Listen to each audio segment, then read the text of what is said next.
Hi, I'm Sean. I'm Rhonda. We need to make sure that we're showing respect to our spouse, and when you don't agree over something, we don't want to come across in a demeaning way as if they're not intelligent because you don't think just like me.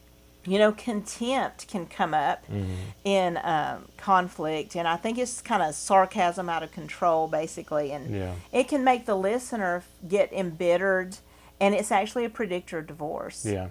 We need to be willing to take a time out if we start seeing some negative things show up when we're working through a conflict in our relationship and say, I think we need to stop and let's come back and talk about this later.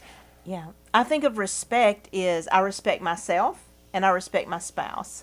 I know what's going on inside myself, and I cannot expect my spouse to.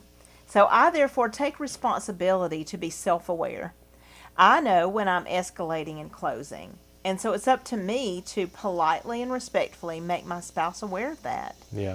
You can think of it kind of like closing the blinds, that whenever you feel that something like that's taking place and on the inside you're kind of closing the curtains or closing the blinds, it's good to let your spouse know, hey, I feel like I'm kind of shutting down now. Let's stop and come back and talk about this later. And certainly if we feel like we're escalating, we should let our spouse know, hey, would you make this adjustment for me so we can keep talking?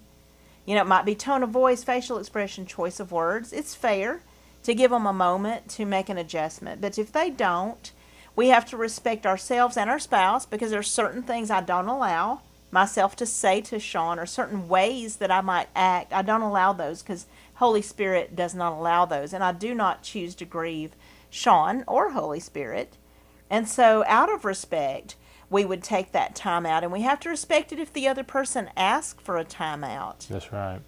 We may want to push ahead and say, no, we're talking about it, I want to finish it. But if your spouse is ready to stop, you need to respect that. So you don't put a stumbling block in front of the other person, trip your spouse up, make them say something that everybody would regret, that would be a sin to them. Why go there?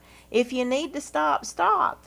It's all about respect. How can we speak respectfully on this topic?